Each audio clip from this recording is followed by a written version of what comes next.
주중에 좋은 책 한 권을 제가 또 만나서 여러분들에게 좀 전해드리고 싶습니다. 나는 울 때마다 엄마 얼굴이 된다 라는 책입니다. 참 어렵지가 않아요. 그림 에세이예요. 그림으로 이렇게 표현을 많이 해놨어요. 나는 울 때마다 엄마 얼굴이 된다. 참 이 제목을 가지고 제가 얼마나 묵상을 했는지요. 여러분, 성도들이 하나님 앞에 나와 울면 하나님이 그 우는 자의 기도를 외면하지 않으신다라고 얘기하잖아요. 그래서 많이 우세요 라고 하잖아요. 저는 그것이 어떻게 받아들였냐면 이게 제 개인차예요.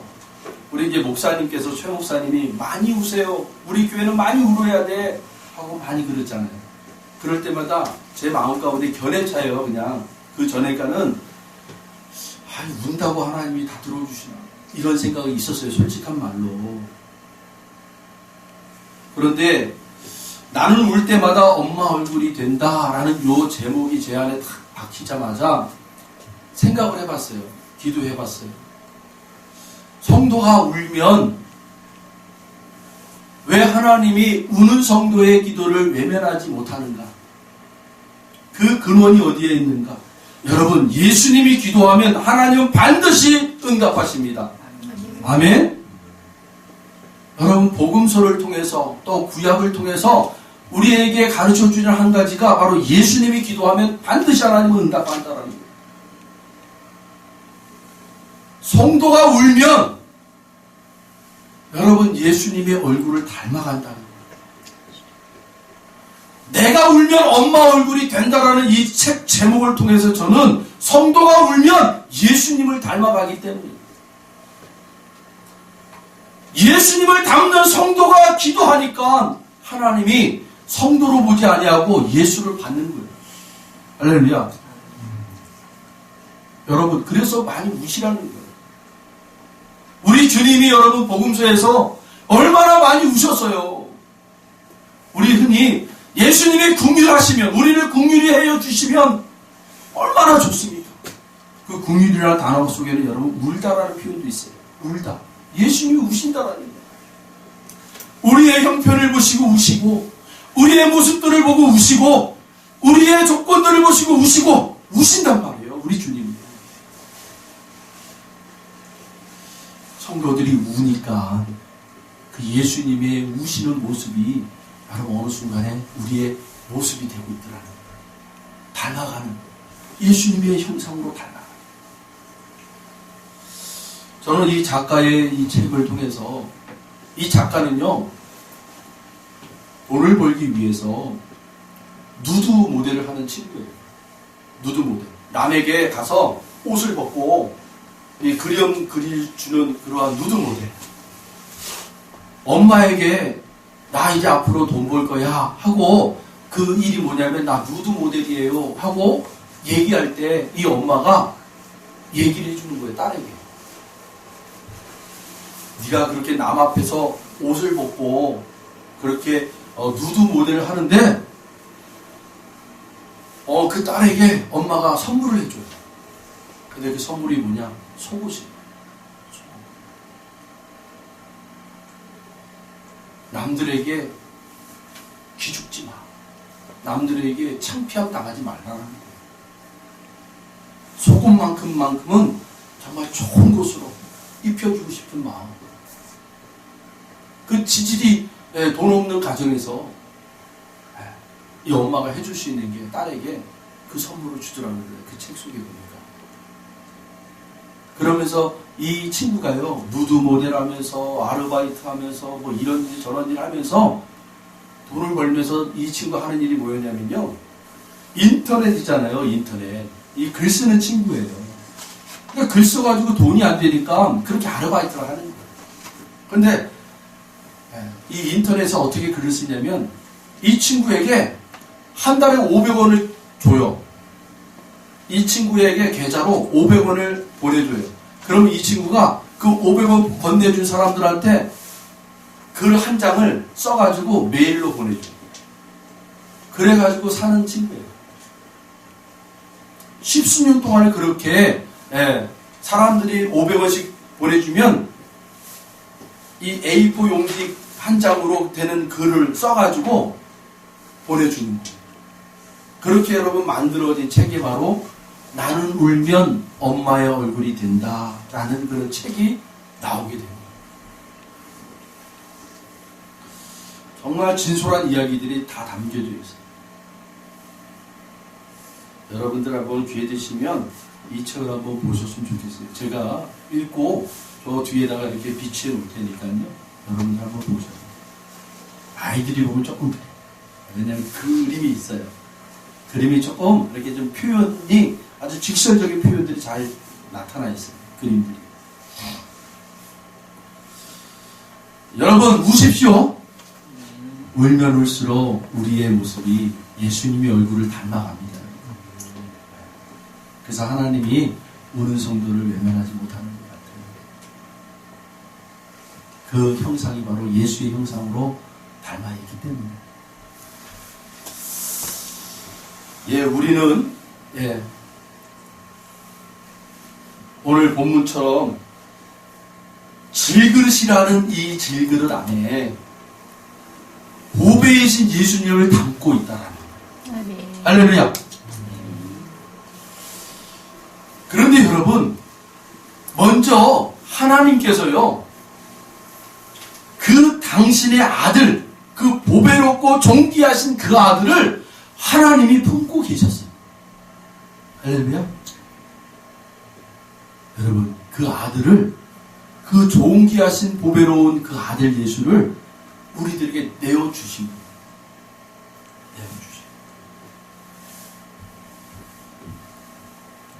그 아버지께서 우리를 사랑하신다. 이 한 가지만 가지고 여러분, 우리가 신앙생활을 할 때 우리의 삶의 자리에 어떤 모습이 나와야 되겠습니까? 우리가 여러분 품고 있는 그 존귀하신 예수 그리스도의 그 형상이 여러분 삶의 자리에 나오셔야 돼요. 나오셔야 돼요. 이게 좀 어렵죠? 내 안에 계신 예수 그리스도의 형상을 여러분 드러낸다. 어려워요. 그럼 쉽게 얘기할게요. 하나님이 여러분 그 아들이신 예수님을 존귀하신 그 아들, 보배로우신 그 아들을 품으셨다고 그랬잖아요. 그 품으신 그 아들을 세상에 여러분 보내셨어요. 성도들에게 여러분 하나님이 그 모습을 통해서 뭘 말씀하시는 건가요? 너희들의 가장 존귀하고 보배로운 그것들을 세상을 위해서 내놓으라는 거예요. 여러분. 내놓으라. 직설적으로 얘기하면 그 얘기하는 거예요. 그게 신앙생활이라는 거예요. 그게 예수님을 쫓아가는 제자들의 모습이었단 말이에요. 제자들의 모습. 그래서 오늘 여러분 12절을 같이 한번 읽어볼까요? 바울 사도가 여러분 12절에 어떻게 고백합니까? 같이 읽겠습니다. 그런즉 사망은 우리 안에서 역사하고 생명은 너희 안에서 역사하느니라. 할렐루야. 사망은 우리 안에서 역사하고 생명은 너희가 역사하라는 거예요. 이거 뭐예요? 사도인 이 바울, 우리들이 그 죽음의 그 몸을 우리가 안고 우리가 고난받고 우리가 힘들고 우리가 그 어려움들을 다 받을 테니까 너희들은 생명의 풍성함을 누리라는 거예요. 여러분 이것은요 오늘 우리에게 동일하게 성령님이 말씀하시는 거예요. 너희가 세상의 자리에서 그렇게 하나님을 모르는 자들 앞에 너희들이 그들의 죄악 때문에 하나님 앞에 죽어야 될 그 모습들을 끌어안고 오히려 너희들은 생명의 풍성을 가지고 살라는 거예요. 그게 복음이라는 거예요. 그래서 여러분 오늘 본문을 잘 보세요. 오늘 본문 7절로부터 10절의 내용을 보세요. 어떤 내용이 담겨져 있어요? 여러분 7절 제가 읽어드립니다. 우리가 이 보배를 질그릇에 가졌으니 라고 되어 있잖아요. 질그릇에 이 보배를 가졌대요. 이 가진 자들이 어떻게 살으라는 거예요? 이는 심히 큰 능력을 하나님께 있고 우리에게 있지 아니함을 알게 하려 함이라. 8절부터 9절. 우리가 사방으로 우겨쌈을 당하여도 쌓이지 아니하며, 여러분 사방으로부터 우겨쌈을 당하여도 쌓이지 않는데요. 이 말은 뭐예요? 우리가 이렇게 어려움을 당하고 우리가 이렇게 이 어려움 때문에 넘어지지 않는구나, 이렇게 생각하면 참 좋아요. 그런데요, 그거 이전에 이러한 삶을 살으라는 거예요. 우겨쌈을 당하는 삶. 누가 여러분 이런 삶을 살기를 원합니까? 피하고 싶죠. 그런데 하나님 말씀하시는 거예요. 그 우겨쌈을 당하여도 너희는 쌓이지 않을 거야. 할렐루야. 여러분 그 하나님을 믿으시라는 거예요. 여러분 누구든 인간들은 다요 동일해요. 이 우겨쌈의 자리에 들어가고 싶지 않은 거예요. 다 회피하고 싶은 거예요. 다 멀리 떠나고 싶은 거예요. 그런데 하나님의 사람들에게는 뭐라고 얘기하는 거예요? 우겨쌈을 당하여도 쌓이지 않을 거야. 그러니까 그 우겨쌈의 자리에 네가 있어봐. 하나님이 그렇게 쌓이지 않도록 막아주시고 인도하시고 회복하실 거야. 그때 하나님의 여러분 하나님 되심이 드러나는 거예요. 그 질그릇 가운데 품으신 예수가 드러난단 말입니다. 여러분. 아멘. 또 보세요. 답답한 일을 당하여도 낙심하지 않냐며. 여러분 답답한 일이 있단 말이에요. 그런데 낙심하지 않게 우리 하나님이 우리를 보호하신단 말입니다. 그 하나님 믿으세요, 여러분. 아예 하나님 처음부터 그냥 답답한 자리에 우리를 두지 않으시면 되잖아요. 그러면 얼마나 좋아요.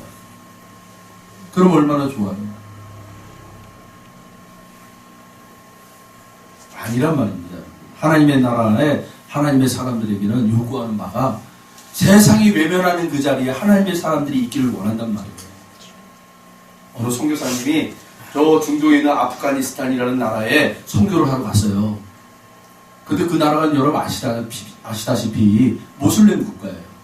거기서 예수를 증거했다가는 여러분 바로 그냥 돌에 맞아 죽여요. 요새는 돌로 죽이지도 않아요. 길거리에서 그냥 불에 붙여가지고 화형시켜버려요. 여러분들에게 그 장면을 보여주기가 너무 끔찍해가지고 제가 그냥 보여주지는 못하는데 지금도 지금 일어나고 있는 자리예요. 일어나고 있어요. 사람들이 둘러싸가지고 주먹으로 때리고 발로 짓밟고 완전히 기력이 없을 정도로 그렇게 사람을 만들어 놓거든요. 그 위에다가 집 같은 걸 집어 던져놓고 거기다 불을 붙여버려요. 그리고 그 사람들이 구경이 하는 거예요. 저 예수면 이렇게 죽여버린다. 그런 나라예요 지금. 거기서 선교하는 거예요. 얼마나 무섭겠어요.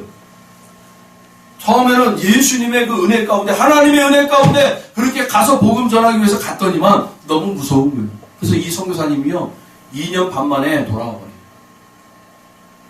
자기 혼자면 괜찮아요. 근데 가장 사랑스러운 자녀들까지 그런 험난한 일을 당해야 되잖아요. 못 보겠는 거예요. 그래서 돌아와 버려요. 그리고는 이리저리 돌아다니면서 교회 돌아다니면서 그냥 자기가 2년 반 동안 경험했던 거, 은혜 받은 거, 그거 증거하고 그렇게 살다가 책 한 권을 이 사람이 발견하고 이제 읽게 된 거예요. 그 책 한 권에는 어떤 내용이었냐면 우리나라 이 조선 땅에 들어왔던 선교사님들의 이야기가 다 기록된 그런 책이었어요. 그 중에 한 선교사님의 이야기가 탁 눈길을 잡는 거예요. 그분의 그 선교사님의 여자 선교사님의 그 글귀에 뭐라고 되어 있냐면 하나님 앞에 이런 기도문이 있더라는 거예요. 하나님 저에게 1000개의 목숨을 주십시오. 10,000개의 목숨을 주십시오. 그러면 이 1000개의 목숨 가지고 10,000개의 목숨 가지고 조선인들을 위해서 내가 죽겠습니다. 그리고 실제로 이 선교사님은 조선 땅에 묻혀요. 그거를 이 선교사님이 읽고 감동받아요. 하나님 앞에. 그리고 하나님 앞에 회개하고 하나님 앞에 기도하는데 이 선교사님의 심령 가운데 이런 심령의 목소리가 들리는 것 같더래요. 네가 버리고 간 저 아프가니스탄을 위해서 다시 가서 네 생명 버리라. 네 생명 버리라. 그리고 이 선교사님이 책을 한 권 썼어요. 10,000개의 생명 가지고. 그래서 이분이요, 아프가니스탄으로 다시 들어가요. 그리고 지금도 선교를 하고 있어요. 거기서. 언제 들통나면 죽을지는 몰라요. 여러분, 남들이 회피하는 그 자리에 하나님이 저와 여러분을 보내시기를 원한다니까요.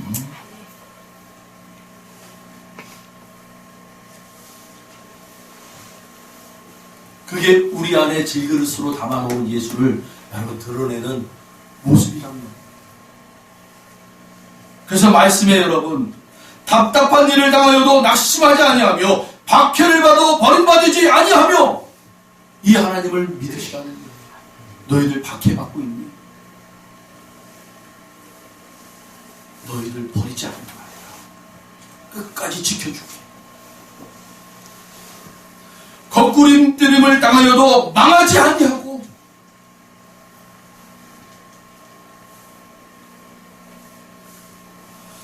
(10절에) 우리가 항상 예수의 죽음을 몸에 짊어짐은 예수의 생명이 또한 우리 몸에 나타나게 하려 함이라.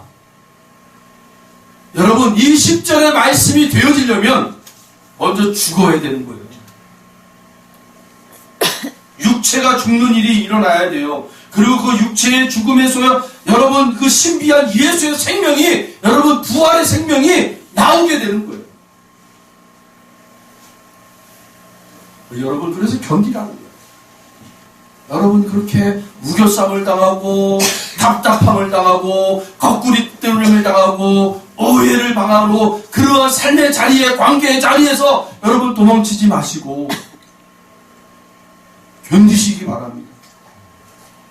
우리 하나님은요, 우리를 그러한 믿음의 분량이 되었기 때문에 그 자리에 보내신 거라니까요. 네가 이제 그 일을 좀 감당해내라. 너를 통해서 내가 그 빛을 드러나게 하리라. 이게 바로 예수를 품은 자들의 여러분 삶의 자리예요, 여러분.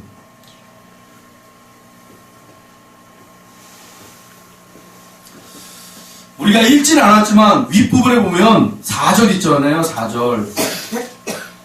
여러분, 고린도 후서 4장 4절 우리 같이 한번 읽어볼게요. 4절입니다. 그 중에 이 세상의 신이 믿지 아니하는 자들의 마음을 혼미하게 하여 그리스도의 영광의 복음의 광채가 비치지 못하게 함이니 그리스도는 하나님의 형상이니라. 여러분 안에 그 예수의 형상이 있단 말입니다. 그 질그릇 안에 우리가 예수를 품은 자들이란 말이에요. 그런데요, 지금까지 어떻게 살아온 거예요? 세상의 미혹한 영들이 우리를 그 빛이 드러나지 못하도록 막았다라는 거예요. 막았다. 거짓된 진리를 가지고 야, 그렇게 사는 거 아니야. 그렇게 신앙생활 하는 거 아니야. 행복하게 살아. 기뻐하게 살아. 즐거워하며 살아. 미혹의 영이 그렇게 우리를 막아놨단 말입니다. 진짜를 보여주지 못하도록, 겉으로 화려함만 보여주도록 그렇게 막아냈단 말입니다. 이 미혹의 영이. 잘 읽어보세요. 그 중에 이 세상의 신이, 미혹하는 영이 믿지 아니하는 자들의 마음을 혼미하게 하여 그리스도의 영광의 복음의 광채가 비치지 못하게 합니다. 그 그리스도의 영광의 빛이 드러나야 되는데 허울 좋은 그 겉에 그 화려함만 우리에게 보여줬단 말입니다. 야, 이게 바로 우리가 하나님 믿는 자녀들의 모습이야. 이런 걸로 다 빠져 있었단 말이에요.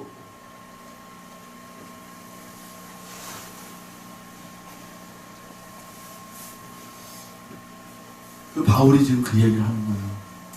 야, 진짜를 보여줘야지. 왜 그 가짜에 자꾸 현혹됐니?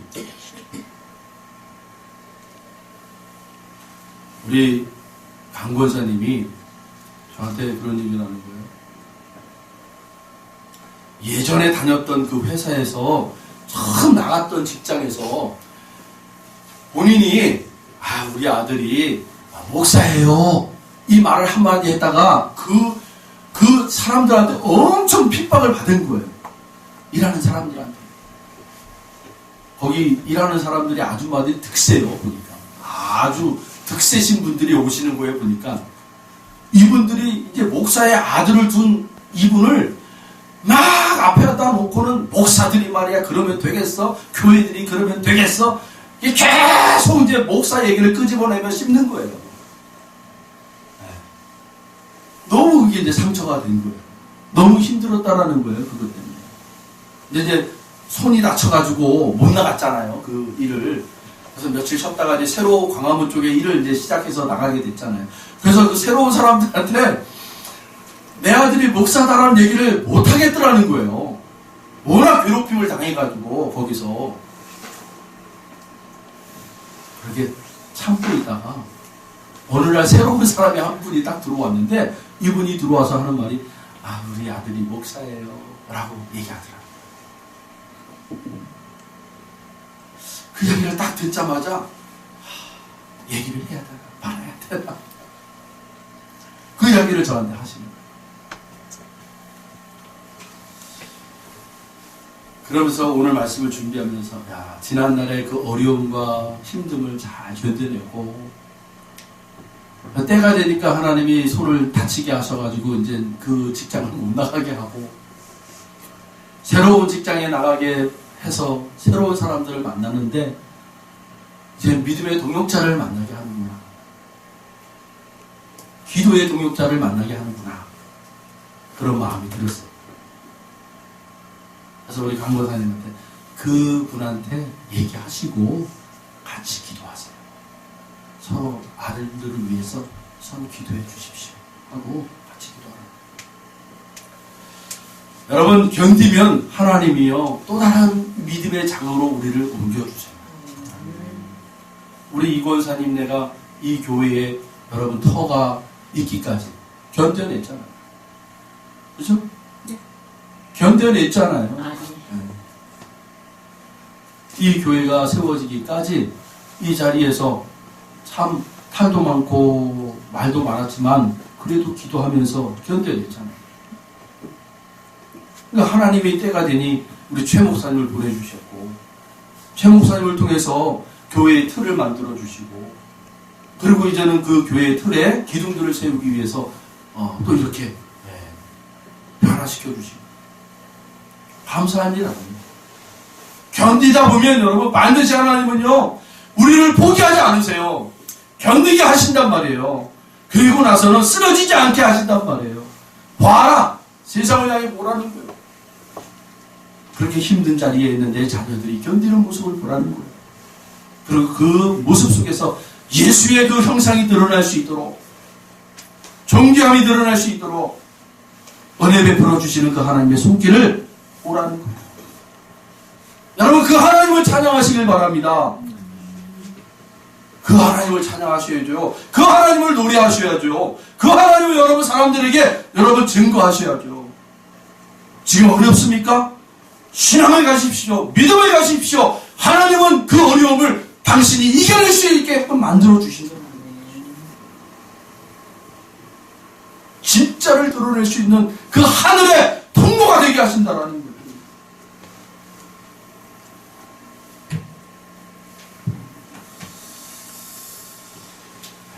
이 질글에서 담긴 보배. 오늘 이 말씀을 통해서 저는 4가지를 여러분과 잠깐 말씀을 나누도록 하겠습니다.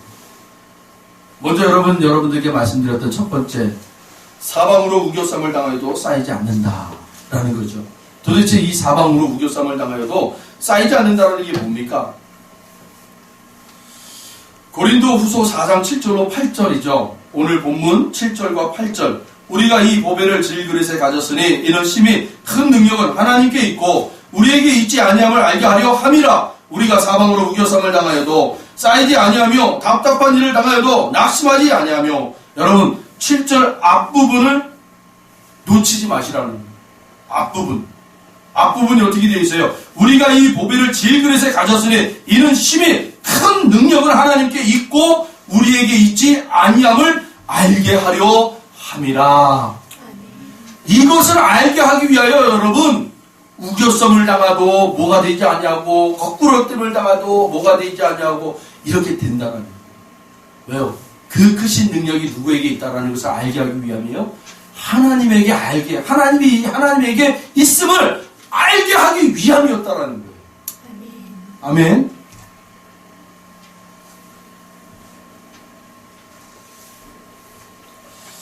그래서 여러분 시편 118편 8절로 11절에 이렇게 기록합니다. 여호와께 피하는 것이 사람을 신뢰하는 것보다 나으며 여호와께 피하는 것이 고관들을 신뢰하는 것보다 낫도다. 문 나라가 나를 에워쌌으니 내가 여호와의 이름으로 그들을 끊으리로다. 그들이 나를 에워싸고 에워쌌으니 내가 여호와의 이름으로 그들을 끊으리로다. 아멘.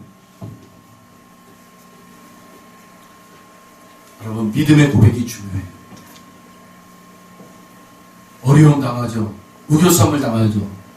여러분 믿음의 고백을 할 줄 아는 저와 여러분들이 바랍니다. 네. 두 번째는 답답한 일을 당하여도 낙심하지 않는다라고 얘기하고 있어요. 요한일서 4장 4절에는 자녀들아 너희는 하나님께 속하였고 또 그들을 이기었나니 이는 너희 안에 계신 이가 세상에 있는 자보다 크심이라. 여러분 세상을 이기신 그분이 우리 안에 계신다라는 거예요. 그래서 답답한 일을 당해도 낙심하지 않게 우리를 날마다 여러분 소망 주시는 그 하나님이 되어주신다는 거예요. 기쁨을 주신다.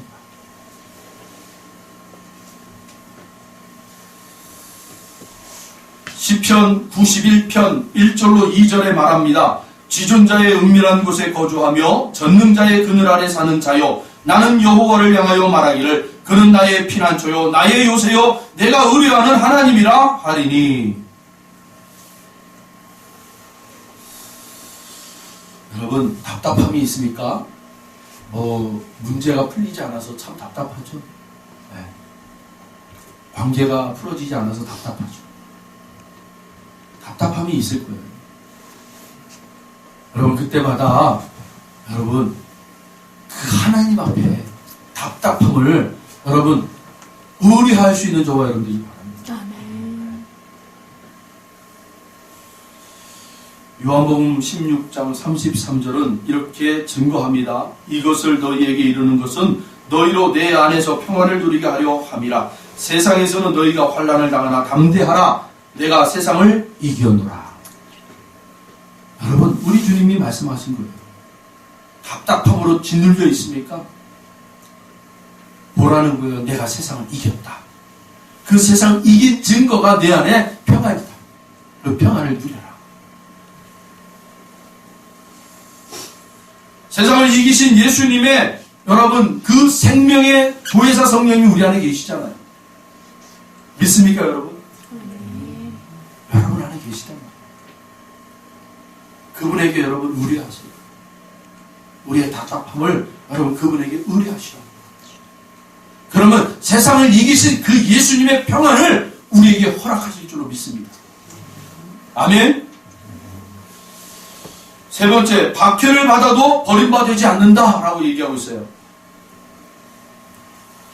우리가 세상에서 핍박과 왕따를 당해 친구도 없고 사귀는 사람이 없을지라도 우리의 참 친구가 되시는 예수님께서 우리와 함께 계심으로 우리는 절대로 적막하게 버려지지 않는다는 것을 여러분 깨달으시길 바랍니다.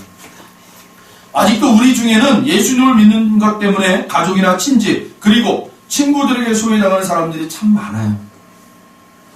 더군다나 요 사이에서는 학교에서도 그래서 많은 그 믿음의 친구들이 학교에서 따돌림 당할까봐 왕따를 당할까봐 자신이 예수 믿는다, 교회 다닌다 얘기를 안 한대요.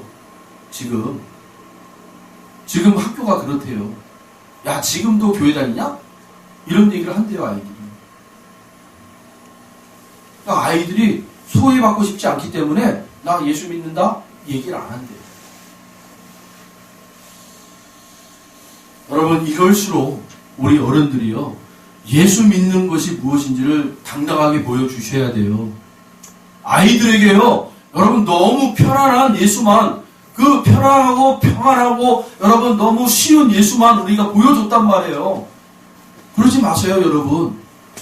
여러분들을 인도하신 그 예수님을 보셔요. 얼마나 험난한 파도를 뚫고 얼마나 비바람 매차게 그 비바람 치는 자리에서 여러분 그 주님이 여러분들을 세우셨습니까? 왜 그 예수님을 여러분 자녀들에게 안 가르치나요? 왜 지금의 그 평안한 예수만 가르치려고 하나요? 여러분 그 기초가 단단해야 여러분 그 기초 위에 여러분 기둥들을 세워야 무너지지가 않는 거잖아요. 여러분이 힘들게 만났던 그 예수를 자녀들에게 가르치시길 바랍니다. 네.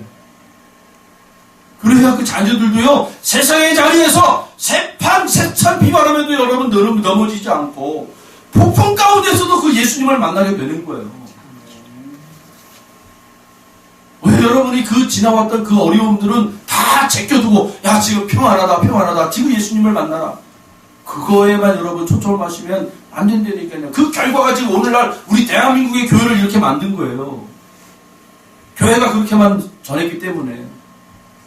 세찬 비바람에도 견딜 수 있는, 어떤 폭풍에서도 견뎌낼 수 있는, 불구덩이 속에서도 견뎌낼 수 있는 그런 우리 하나님이심을 여러분 증거할 수 있는 저와 여러분 되길 바랍니다.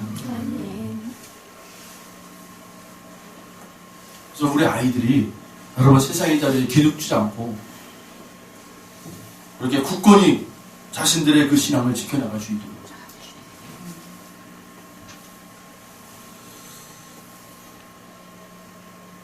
그런 의미로 우리 창훈 형제를 위해서 기도해 주세요. 아멘. 그가 가고자 하는 그 길이 세상의 어떤 이 교회가 가고자 하는 그 길과는 전혀 다른 어떤 길이잖아요.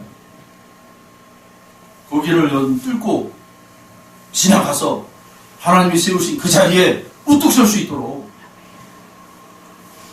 기도해 주시기 바랍니다, 여러분. 아멘. 물론 우리 자녀들을 위해서도 기도하셔야죠. 요셉이라는 사람을 우리가 알잖아요. 요셉, 꿈꾸는 자의 요셉. 형들이 시기하여 마침내 그를 죽이려고 하다가 도저히 동생을 죽일 수가 없으니까 야, 저기 상인들에게 그냥 종으로 팔아버리자. 그를 팔아버렸던 그 요셉, 팔렸던 요셉.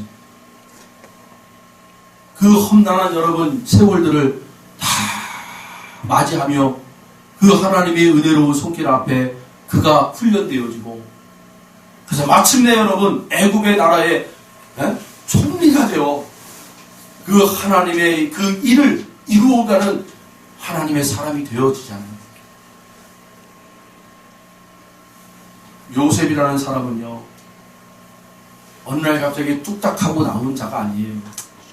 세상에 맞서서 넘어지기도 하고 쓰러지기도 하고 눈물도 흘리지만 그 가운데 하나님이 붙잡고 있는, 그래서 그 하나님이 어떤 분이신가를 알게 될 때 비로소 그가 하나님의 그릇이 되어 여러분들의 하나님의 일을 할 수 있는 자가 되는 것입니다. 저와 여러분들이 그런 사람들이 되시길 바랍니다, 여러분. 아멘. 마지막으로 꽉꾸리 뜸을 당하여도 망하지 않는다. 네, 오늘 10절로 12절이죠.